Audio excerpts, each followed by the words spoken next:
கவனிங்க, நான் சுருங்க முடிச்சிடுறேன். 12ஆம் அதிகாரம், ரோமர் 12ஆம் அதிகாரம் 1ஆம் வசனத்துல வாசிங்க. இப்படி இருக்க, எப்படி அப்படி இருக்க, அப்படி இருக்கனா எப்படி? எப்போதுமே பாருங்க, அப்படி இருக்க இப்படி இருக்கன்னா விட்டுறாதீங்க. அதுக்கு என்னன்னா முந்தின வாசிங்க. அப்படி இருக்கனா எப்படி இருக்குன்னா வாசிங்க. சகலமும் அவராலும், சகலமும் அவராலும், அவராலும், அவர் மூலமாயும், அவருக்காகவும் இருக்கிறது. நல்லா கவனிச்சுக்கோங்க, அவர் தான் உண்டாக்கி இருக்காரு. நீங்க சகலம்னு விட்டுருங்க, எல்லாத்தையும் விட்டுருங்க. நம்ம சரீரம் இருக்குங்க, யாரால உண்டாச்சு சொல்லுங்க? என் சரீரம் இயேசுவினால உண்டாச்சு. எத்தனை பேர் கை தூக்கு வேலையில சொல்லுங்க? யார் உண்டாக்குறது? சத்தமா சொல்லுங்க. என் சரீரம் யாரால உண்டாக்கப்பட்டுச்சு? சரீரம் ஆண்டவரால உண்டாக்கப்பட்டுச்சு. யார் மூலமா உண்டாச்சு? இயேசு மூலமா உண்டாச்சு. யாருக்காக உண்டாச்சு? அவருக்காக உண்டாச்சு. கவனிச்சிங்களா? அவர் தான் உண்டாக்குனாரு, அவர் மூலம் தான் உண்டாக்குச்சு. எதுக்காக உண்டாச்சு? சரி, ஒத்துக்கிறீங்களா? ஒத்துக்கிட்டவங்க மாதிரி அல்ல சொல்ல பார்க்கலாம். இப்போ என் சரீரத்தை உண்டாக்குனது யாரு?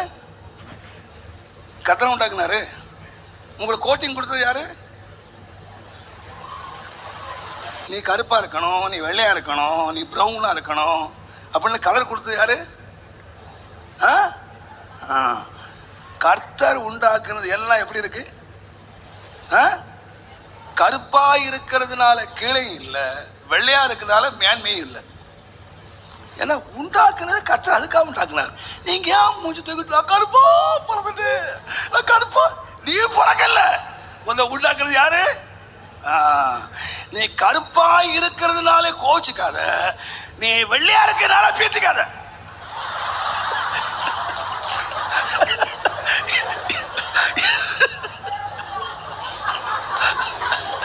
ஏன்னா உண்டாக்குறது யாரு?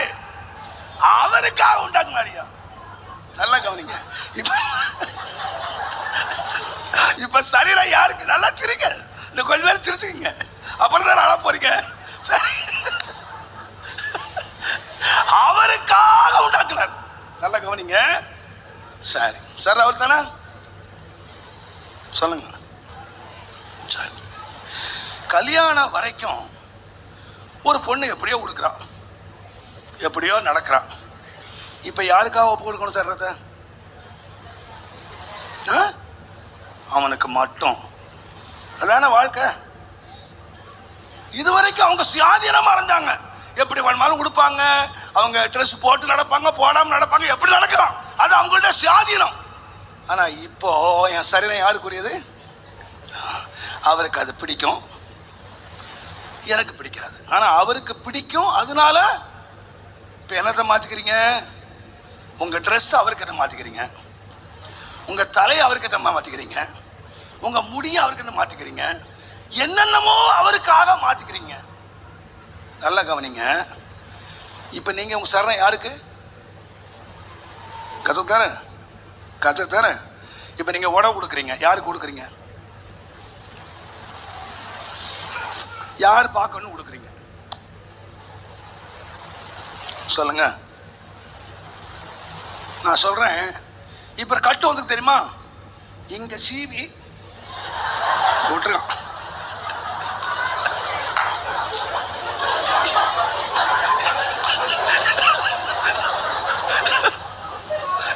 இந்த சூப்புல பழங்கோட்டை மாதிரி இந்த கோட்டையை குத்தி குத்தி குத்தி குத்தி கடைசில மேல மட்டும் விட்டுருப்பா குடுமி. அந்த மாதிரி முடிவெட்ட தெரியாத ஒரு அம்பட்டை கண்டுபிடிச்சது இந்த குடுமி வைக்கிறது. அவனுக்கு முடிவெட்ட தெரியாது, அதனால கொத்தி கொத்தி விட்டு கட்டில மேல விட்டான். இது ஃபேஷன். நான் சொல்றேன், நீ வெட்டுற தப்பு இல்லை. எதுக்கு வெட்டின சொல்லுங்க? நோக்கம் என்ன தெரியுமா? ஐயா பைக்கை தூக்குனாங்கன்னா அங்க பஸ் ஸ்டாண்ட்ல நிக்கிறோம், பார்க்கணும். நீ எதுக்கு முடி வெட்டின? எதுக்கு முடி வெட்டின? நீ எதுக்கு வேஷம் போடுற? உனக்காகவா இன்னொருத்திக்காகவா? காலேஜில் அந்த கேர்ள் பார்க்கணும், அந்த அம்மா பார்க்கணும். அக்கா மாதிரி என்ன குறைஞ்சவங்களா என்ன? நீ ட்ரெஸ் போடுற, உன் மானத்தை மூடுறதுக்கு போடுறியா இல்லை எவனாவது பார்க்கணும்னு போடுறியா? நான் சொல்ற வார்த்தையை தகப்பனா நான் சொல்றேன், யூ கேர்ஃபுல், யூ கேர்ஃபுல். நீ கர்த்தரோட வருகைக்கு வரணும்னா நான் சொல்றதை கேளு. உங்க அலங்கார அறையில போயிட்டு யார் பார்க்கணும்? இந்த அலங்காரத்தை காட் அக்செப்ட் பண்ணுவாரா? காட் அங்கீகரிப்பாரா? தேவன் ஏற்றுக்கொள்வாரா? நான் சொல்றேன் அருமையானவர்களே, தகப்பனுடைய ஆசீர்வாதத்துக்கு யாக்கோபு வந்தான். சத்தம் அவன மாதிரி தான் இருக்கு, ஆனா ட்ரெஸ் வித்தியாசமா இருக்கு. இங்க ஒரு வேஷம், வெளியில ஒரு வேஷம். நான் சொல்றேன், இங்க பாஸ்டர் பார்க்கறதுக்கு ஒரு வேஷம் போடுறீங்களே, நான் வெளியே யார் பார்க்கறது? உங்க அம்மா பார்க்கல, உங்க அப்பா பார்க்கல, தேவன் பார்க்கிறார். தேவன் பார்க்கிறார். 127 தேசத்தில் இருந்து ராஜாவுக்காக பெண்களை கொண்டார்கள். உலக அழகிகள், பெரிய உலக அழகி ஒத்துதான் வேணும். அதுக்கு 127 கண்ட்ரீஸ் கொண்டு வந்தான். எல்லாம் ஆர்டர் போட்டாங்க தெரியுமா?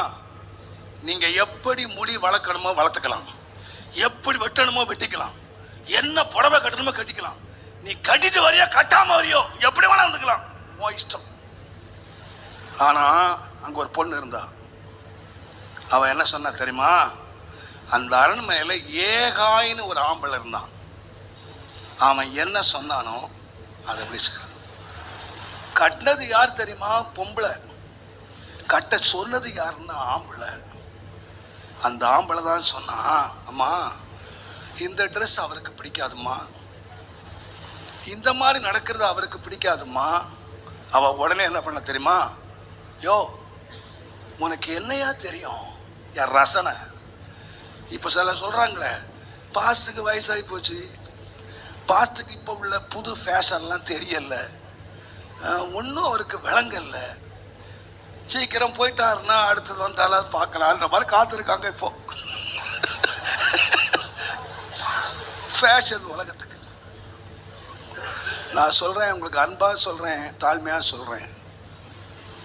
அந்த ஏகாய் சொன்னாயா, அதை கேட்டா அவளுக்கு எத்தனை பேருக்கு அலங்காரம் ரொம்ப நல்லா இருந்திருக்குங்க. ஆனால் அவ சொன்னா ராஜாவுக்கு இதுதான் பிரியம். என் அருமையான கர்த்தருடையவர்களே, கர்த்தருக்கு பிரியமான்னு கேட்டு பாருங்க. மற்றவர்களை கவர்றதுக்கு ட்ரெஸ் இல்லை, மற்றவங்க பார்க்குற ட்ரெஸ் இல்லை, உன் புருஷன் மனைவி பார்க்கறதுக்கு ட்ரெஸ் இல்லை. ட்ரெஸ் எதுக்கு தெரியுமா? அலங்காரம் எதுக்கு தெரியுமா? பொன்னினாலாவது நீங்கள் உலக வஸ்திரத்தினாலாவது உங்களை அலங்கரியாமல், உங்கள் குணத்தினால நீங்க உங்களை அலங்கரிங்க, அதுவே தேவனுடைய பார்வையில விலையேறப்பட்டது. அப்ப தேவன் பார்த்துக்கிட்டு இருக்காருயா, எதையா பார்க்கிறாரு? நம்முடைய அலங்காரங்களை இல்லப்பா, தேவன் தம்முடைய அலங்காரத்தை எதிர்பார்த்துக்கிட்டு இருக்கிறார். ஒரு அலங்காரத்தை தேவன் நோக்கி கொண்டிருக்கிறார். வாலிபர்களே, கன்னியர்களே, பெரியோரே சிறியோரே, இந்த சரீரம் தேவன் தந்தது. இந்த சரீரம் தேவனால் பாதுகாக்கப்படுகிறது. இந்த சரீரம் தேவனிடத்தில் போய் சேர வேண்டியது. நான் சில வேளைகளில் யோசிக்கிறேன், தப்பா எனக்கு விளைக்காதீங்க. நான் இந்த நல்ல சுடிதார் போடுறாங்க, எனக்கு புரிய மாட்டேன், எல்லாம் புரிய மாட்டேங்குது. இல்லை சுடிதார் போடுறாங்க, இதை மூடுறதுக்கு ஒரு அங்கேயே ஒன்று வச்சுருக்காங்க. சால் எதுக்கு? மூடுறது.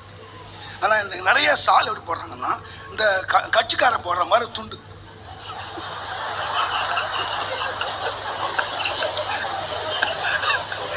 இதை போட்டுட்டு சும்மாவாது போறாங்களா? அதை கஷ்டப்பட்டு அப்படியே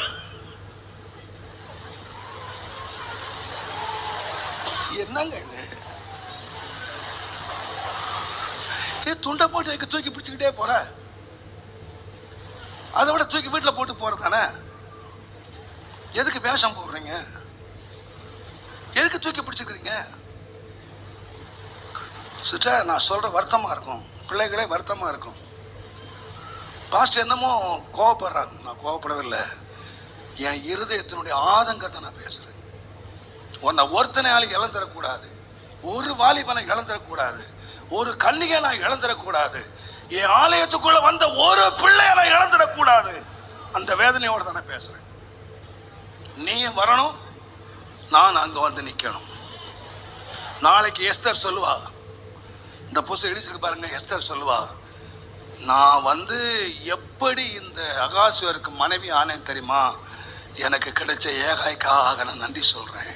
இந்த ஏகாய் என்ன இந்த வழியில என்ன வளர்த்து இப்படி உடுக்காத, நடக்காத, போகாத, நிக்காத, சேராத அப்படின்னு என்ன கண்டிச்சு வளர்த்தான்.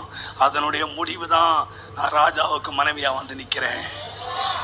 இன்றைய கண்டிப்பா தெரியலாம் உனக்கு, ஆனா என்னுடைய கண்டிப்பு ஒன்ன ஒரு நாள் ராஜசம் நிக்க வைக்கிறது தெரியும்.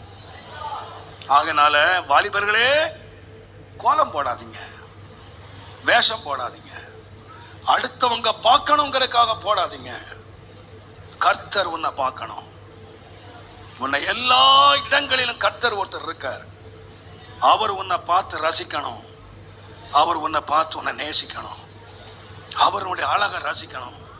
அவர் எந்த அழகை ரசிக்கிறார்னா, உன் உள்ளான மனுஷனில் மறைந்திருக்கிற குணமே தேவனுடைய பார்வையில விலையேற பெற்றது என்பதை மறந்து போகாதீங்க. நீ கற்பா இருக்கிறத பற்றியோ கலரா இருக்கிறத பற்றியோ டோன்ட் வரி, கவலையப்படாதீங்க. ஒன்றுக்கு மட்டும் கவலைப்படுங்க, தேவன் நேசிக்கிற என்னுடைய அலங்காரம் எனக்கு இருக்கா?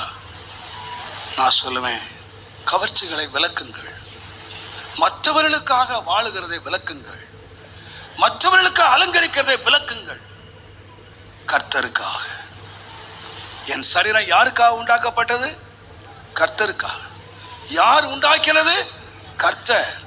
யார் மூலமாய் உண்டாக்கினார்? நம்முடைய மூலமாகவே உண்டாக்கினார். சரீரத்தை அவர் கொடுத்தார், என் சரீரத்தை அவர் போஷிக்கிறார். அவர் போஷிக்கிறார், அவர் ஆகாரம் தர்றார், அவர் போஷிக்கிறார், என்னை ஒவ்வொரு நாளும் நடத்துகிறார். என்னை நடத்துகிற இந்த கர்த்தருடைய கரத்தில் என் சரீரத்தை நான் ஒப்பு கொடுக்கிறேன். ஆண்டவரே, இந்த சரீரத்தில் உமக்கு விருப்பம் இல்லாத ஒரு காரியம் நிறைவேறவே கூடாது சுவாமி.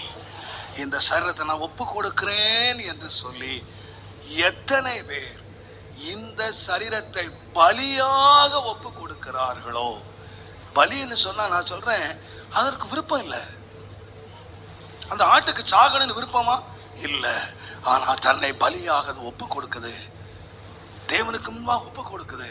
இன்னைக்கு நான் சொல்லுவேன், ஒருவேளை நம்முடைய விருப்பங்களை சாகடிக்கிறதா இருக்கலாம், நம்முடைய விருப்பங்களை எத்தனையோ காரியங்களை நாம் விளக்க வேண்டியதா இருக்கலாம். தேவனுடைய நாமத்துக்கு மகிமை உண்டாவதாக. நான் வந்து ரொம்ப ஸ்வீட் பிரியன்,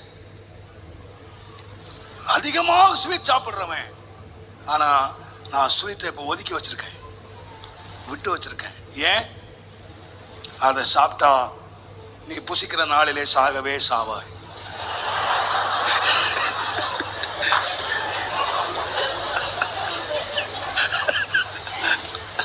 ஏங்க, நான் ஸ்வீட்டை விரும்பின காலத்துல யாருமே எனக்கு ஸ்வீட் தரலங்க. இப்ப பாத்தீங்கன்னா ஒரு நாளைக்கு ஆவரேஜ் 2 கிலோ வருது. நான் சின்ன உயிரோட இருப்பேன், கீழ்பாக்கத்துல கூட கொடுக்க மாட்டேன் இடம் இருக்குதுங்க. கேக்குன்றான், ஆந்திரா ஸ்வீட்டு, அமெரிக்கா ஸ்வீட்டு, அந்த ஸ்வீட்டு, இந்த ஸ்வீட்டு, எல்லா ஸ்வீட் டேபிள் ஃபுல்லா இருக்கு. பார்த்துக்கிட்டே இருக்க வேண்டியது. சொல்லி கொடுப்பாங்க, பாஸ்டர் உங்களுக்காக ஸ்வீட் ஆந்திரா சோத்திரம் பிரதர்.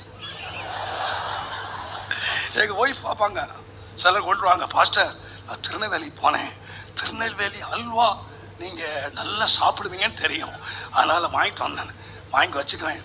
என் ஒய்ஃபு கண்ணுல கிடைச்சா போதும், அவ்வளவுதான். இந்த அல்வா கிடைச்சா இந்த அல்வா ஆயிடுவார்னு தெரியும், அதனால உடனே தங்கச்சி வீட்டுக்கு பார்சல் ஆயிடும், இங்க இருந்துருவார். எதுக்கு? எதுக்கு? இந்த அல்வா தின்னா உன் சரீரம் செத்து போகும். விளக்க தெரியுதில்ல? இதை தின்னக்கூடாது, தொடக்கூடாது. இருக்குங்க, இல்லாதனால அல்ல, இருக்கு, அனுபவிக்க இருக்கு. பட் நான் அனுபவிக்கல, நான் விளக்குறேன். ஏன்னா எனக்கு தெரியும், இதை சாப்பிட்டா என்னுடைய மரணம் சம்பவிக்கும், என்னுடைய சரீரம் பாதிக்கப்படும். அப்போ நான் அதுக்கு என்னை காத்துக்கொள்ள தெரியுது. அதே விதமா என் தேவனை நோக்கி பாருங்க. நான் இதை செய்தா என் சரீரம் பாதிக்கப்படும், என் தேவனுக்கும் எனக்கும் இடையில பிரிவினை உண்டாயிரும். ஆகையினால எனக்கு அனுபவிக்க இருக்கு. பவுல் சொன்னது போல எல்லாவற்றையும் அனுபவிக்க எனக்கு அதிகாரம் இருக்கு, ஆனா எனக்கு தகுதியாயிராது. எல்லாவற்றையும் அனுபவிக்க எனக்கு இருக்கு, ஆனா இதெல்லாம் பக்தி விருத்தியை உண்டாக்காது. ஆகையினால் நான் அனுபவிக்கிற காரியங்களை நான் யோசிக்கணும். ஒன்று தகுதியா இருக்கணும், ஒன்று என்ன செய்யணும்னா பக்தி விருத்தியை உண்டாக்கணும். நீங்க யோசித்து பாருங்க. ஆவியானவரே, என் சரீரம் உமக்காக உண்டாக்கப்பட்டிருக்கிறது. என் சரீரத்தை உமக்கு நான் பலியாய் கொடுத்திருக்கிறேனா?